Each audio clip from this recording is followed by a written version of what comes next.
Wake up, my beautiful beings of light. Once again, welcome back to my channel.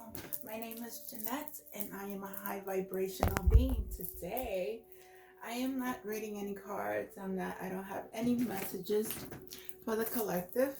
I am just, I picked up, oh my God, I picked up so many books this week. It's not even funny. Spirit guided me to many books because I need to learn and learn and learn and learn. And every time I'm opening up and I'm learning and I'm learning, I am really, really receiving so many of the messages of who I am and the gifts and my abilities. And I'm very thankful. I want to thank my Father every day for the wisdom, the knowledge, the protection, my life, my blessings, my lessons. I'm very thankful for my health. I'm very thankful for my powers. I thank my divine ancestors of all cultures, my ancient ancestors, which they really go back into the animals and the nature. Those are my ancestors. Those are what we started. The planet started from water, air, fire, and earth, the plants, the trees, the fish, the whales, the sharks, the dinosaurs,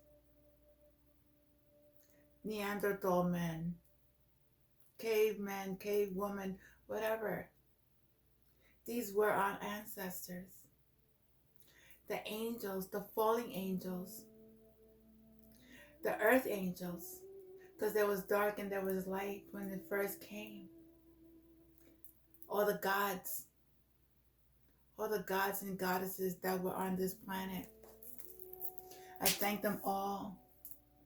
I love their energy, and I'm so thankful that I'm opening up and I'm receiving these messages. I know who I am. So I was guided to buy some books.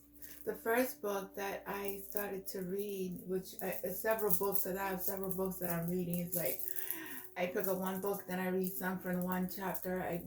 And the book that I'm reading is The Art of War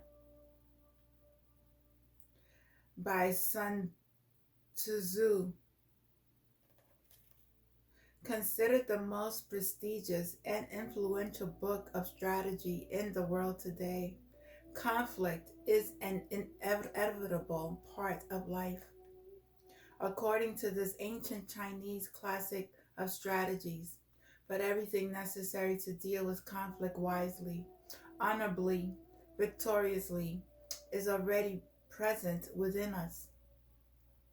Compiled more than 2,000 years ago by a mysterious warrior philosopher, The Art of War is still perhaps the most prestigious and influential book of strategies in the world, as eagerly studied in Asia by modern politicians and executives as it has been by military leaders since ancient time. As a study of the anatomy of organizations in conflict, the art of war applies to competition and conflict in general, on every level, from the interpersonal to the international. It is aimed, its aim is invincibility, victory without battle, and unassailable strength through understanding the physics, politics, and psychology of conflict. The Washington Post bestseller.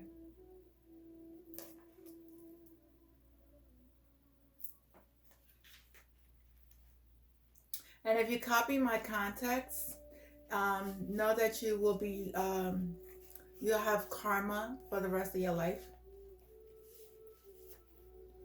You don't do that. You don't copy people's work. You don't copy people's ideas. You don't do that. Just know that. So I'm going to read. Um, I started reading. Maybe I should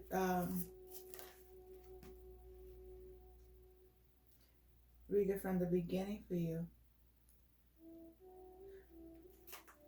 Let's see.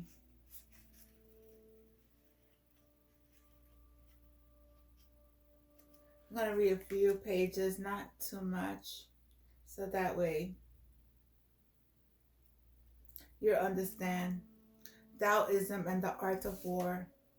According to an old story, a lord of ancient China once asked his physician, a member of a family of healers, which of them was the most skilled in the art.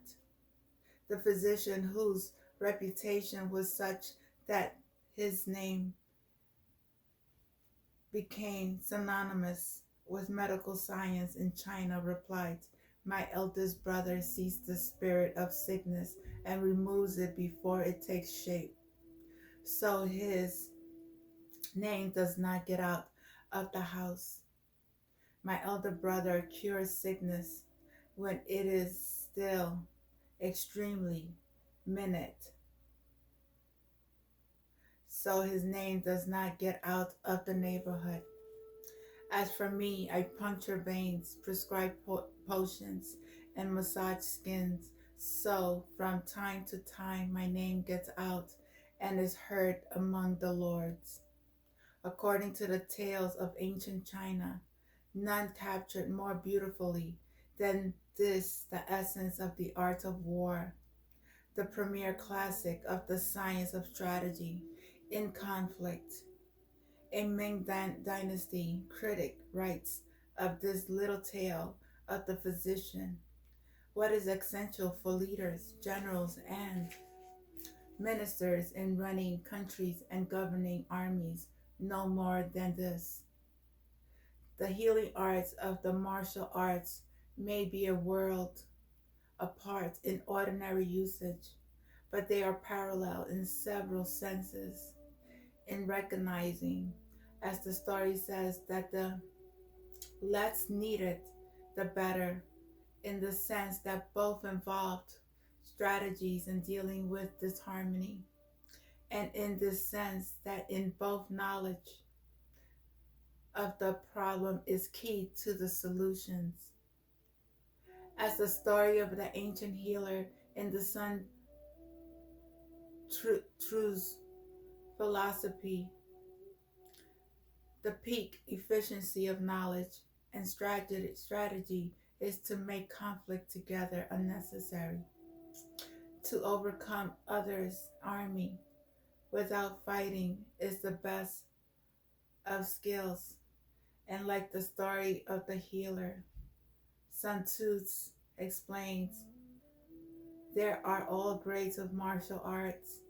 The superior militarists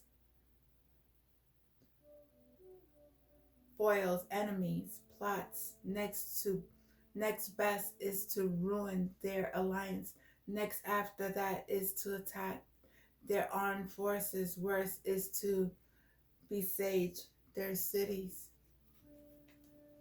Just as the eldest brother in the story was unknown because of his acumen, and the middle brother was hardly known because of his alacrity.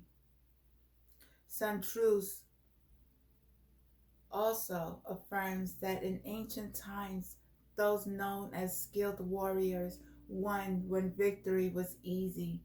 So victorious of skilled warriors were not known for cunning or rewarded for bravery. The ideal strategy there whereby one could win without fighting, accomplish the most by doing the least. bears the characteristic stamp of Taoism, the ancient tradition of knowledge that fostered both the healing arts and the martial arts in China. The Tao Te Ching, or the way of its power, applies the same strategy to society that Sun Tzu attributes to warriors of ancient times. Plan for what is difficult while it is easy. Do what is great while it's small. The small difficult things in the world must be done while they are easy, while they are still easy. The greatest things in the world must be done while they are still small. For this reason, sages never do what is great, and this is why they can't achieve greatness. Written over 2,000 years ago during a period of prolonged civil war, the art of war emerged from the same social conditions as some of the greatest classics of Chinese humanisms, including the Tao Te Ching, taking a rational rather than an emotional approach to the problem of conflict. Sun Tzu showed how understanding conflict can lead only to its resolution, but even to its avoidance altogether. The prominence of Taoism thought in the art of war has been noted by scholars of centuries, and the classic of strategies is recognized in both philosophical and political works on the Taoism canon. The level of knowledge represented by the upper reaches the art of war, the level of invincibility, and the level of no conflict is one expression of what Taoism lore calls deep knowledge and strong action. The Book of Balance and Harmony, Chang Ho Chi, Zhang Hong Ji, and medieval Taoism work says deep knowledge of principle knows without seeing, strong practice of the way accomplishes without striving. Deep knowledge is to know without going out the door, see the way of heaven without looking out the window. Strong action is to grow ever stronger, adapting to all situations. In terms of the art of war, the master warrior is likewise the one who knows the psychology and the mechanic of conflict so intimately that every move of an opponent is seen through as one's, and one who is able to act in precise accord with situations, riding on their natural patterns with a minimal of effort. The Book of Balance and Harmony goes on to describe Taoism, knowledge, and practice further in terms familiar to the quest of the warrior. Deep knowledge is to be aware of disturbance before disturbance, to be aware of danger before danger, to be aware of destruction before destruction, to be aware of calamity before calamity. Strong actions is training the body without being burdened by the body, exercising the mind without being used by the mind, working in the world without being affected by the world, carrying out tasks without being obstructed by task. By deep knowledge and principle, one can change disturbance into order, change danger into safety, change destruction into survival, change calamity into fortune. By strong action, on the way, one can bring the body into the realm of longevity, bringing the mind to the sphere of mystery, bring the world to great peace, and bring tasks to great fulfillment. As these passages suggest, warriors of Asia who used Taoist or Zen art to achieve profound calmness did not do not ju- did not do so just to prepare their minds to sustain the awareness of imminent death, but also to achieve the sensitivity needed to respond to situations without stopping to ponder. The Book of Balance and Harmony says, comprehension in a state of coincidence,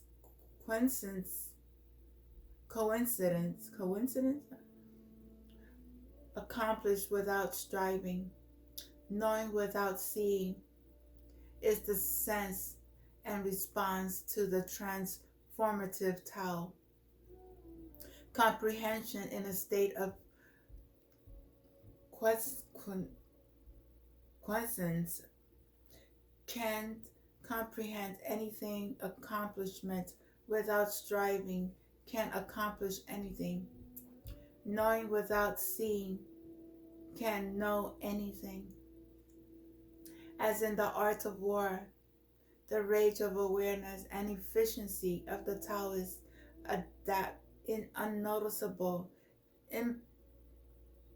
imperceptible to others, because their critical moments take place before ordinary intelligence has mapped out a description of the situation. The Book of Balance and Harmony says, the sense and comprehend after action is not worthy of being called comprehension. To accomplish after striving is not worthy of being called accomplishment. To know after seeing is not worthy of being called knowing. These three are far from the way of sensing and response. Indeed, to be able to do something before it exists, sense something before it becomes active, see something before it sprouts, are three abilities that develop interdependently. Then nothing is sensed but comprehended. Nothing is undertaken without response. Nowhere does one go without benefit. One of the purposes of the Taoist literature is to help to develop this special sensitivity and responsiveness to master living situations. The Book of Balance and Harmony mentions the transformative Tao in reference to the analytical and meditative teaching of the I Ching, the logos classicus of the formula for sensitivity and responsiveness. Like the I Ching and other classic Taoist literature, the art of war was an incalculable, abstract, reserved, and metaphorical potential. And like other classic Taoist literature, it yields to its subtleties in accord with the mentality of the reader and the manner in which it is put into practice. The association of martial arts with Taoist traditions extends back to the legendary Yellow Emperor of the third millennium BCE. Interesting. One of the major cultures, heroes of China, and an important figure in Taoist lore.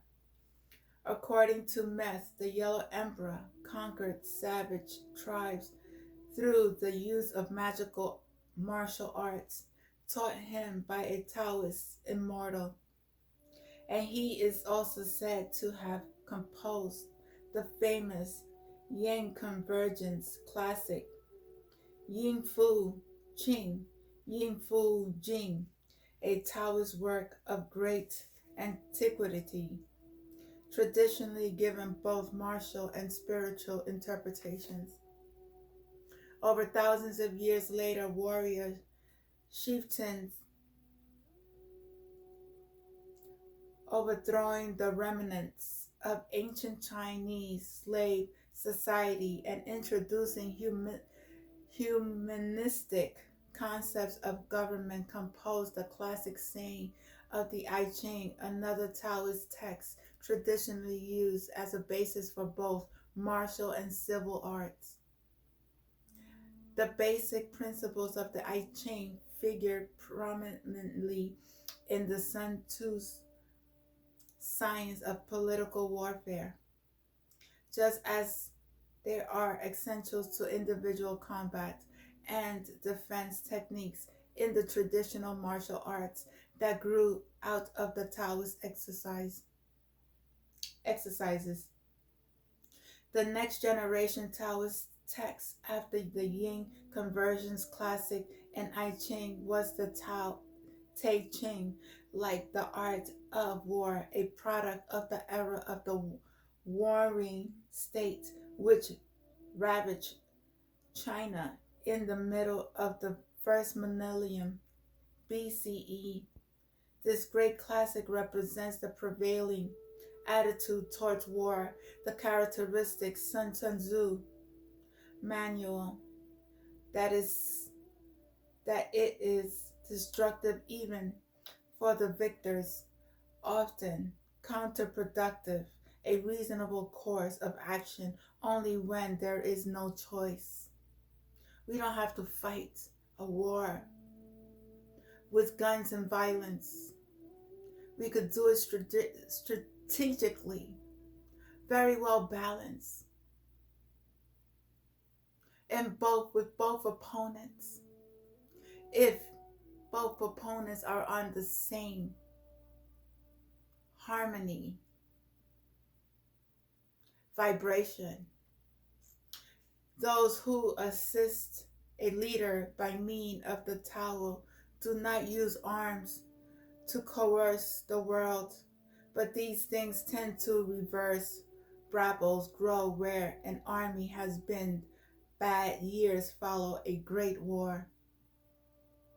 Weapons are inauspicious instruments, not the tools of the enlightened. When there is no choice but to use them, it is best to be calm and free from greed and not celebrate victory. Many celebrate victory before their war is ending. Those who celebrate victory of bloodthirsty and the bloodthirsty cannot have their way with the world. It's over for you. In a similar way, the art of war pinpoints anger and greed and fundamental causes of defeat. According to Sun Tzu, it is the unemotional, reserved, calm, detached warrior who wins, not the hothead seeking vengeance, and not the ambitious seeker of fortune. The Tao Te Ching says, those who are good at knighthood are not militaristic. Those who are good at battle do not become angry. Those who are good at prevailing over opponents do not get involved. The strategy of operating outside the sphere of emotional influence is part of the general strategy of unfathomable validity that the art of war emphasizes in characteristics Taoist style.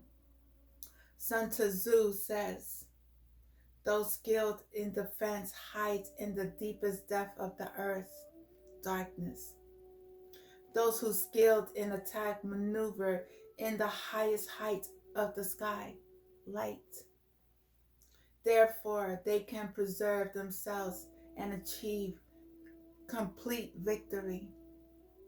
The emphasis on the advantage of enigma pervades Taoist thinking from the political realm to the realms of commerce and craft, where it is said, a good merchant hides his treasures and appears to have nothing, and a good craftsman leaves no traces. These sayings were adopted by Zen Buddhists to represent their arts and their uncanny approach to the warrior's way was taken up both literally and figuratively. Why can I say this?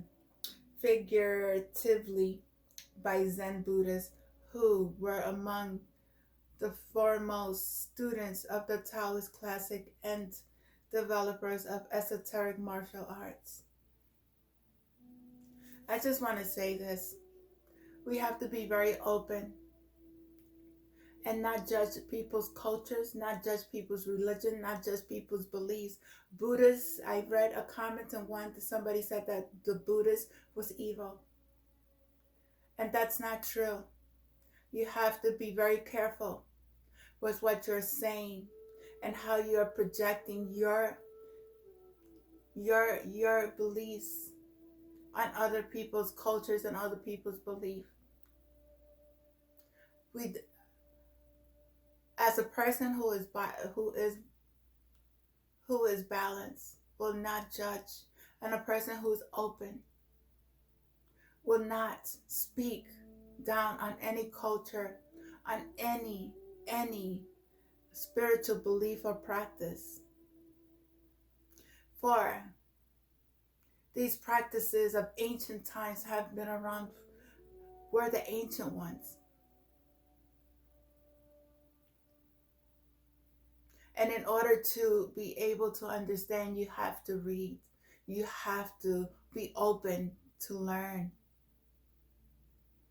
and not judge. Writing on both the civil and the military aspects of political organizations are found throughout the Taoist canon. The book of the Hunan, I don't know how to say this word, Huainan Master, Hanatsi Hani Nantuzu. Oh, these are ancient words, sorry guys. One of the great Taoist classics of the early Han Dynasty, which followed the dramatic end of the warring states period, includes an entire chapter on Taoist military science that takes up the central theme of the practice of the art of war. In martial arts, it is important that strategies be unfathomable, that form be concealed, and that movement be unexpected, so that preparedness against them be impossible. What enables a good general to win without fail is always having unfathomable wisdom and a modus operandi that leaves no tracks. Only the formless can be affected. Sage hides in unfathomability, so their feelings cannot be observed. They operate in formlessness, and their lines cannot be crossed. In the art of war, Sun Tzu writes, "Be extremely subtle, even to the point of formlessness. Be extremely mysterious, even to the point of soundlessness. Thereby, you can be the director of the opponent's fate. That's beautiful. Both Sun Tzu and the masters of Hunan, a group of Taoist and Confucian sages, rather by local king, recognize a level of wisdom where conflict does not emerge and victory is not visible to the ordinary eye. But both books are, after all, written in recognition of the difficulty and rarity of this refined attainment. Like Sun Tzu, Art of War, the strategy of the master of Hainan provides for actual conflict, not only as a last resort, but also as an operation to be carried out under the strictest conditions with appropriate leadership. A general must see alone and know alone, meaning that he must see what others do not see and know what others do not know. Seeing what others do not know is called brilliance. Knowing what others do not know is called genius. Brilliant genius wins first, meaning that they defend in such a way to be unsustainable and attack in such a way to be irresistible. The rigorous conditions of Taoistic military actions are parallel to those of Taoist spiritual practice. Metaphors of peace and war are widely used in manuals of Taoist meditation and exercise. One of the most basic principles of Taoist practice, deriving from the teaching of the I Ching, is the mastery of emptiness and fullness, which has both physical and psychological implications.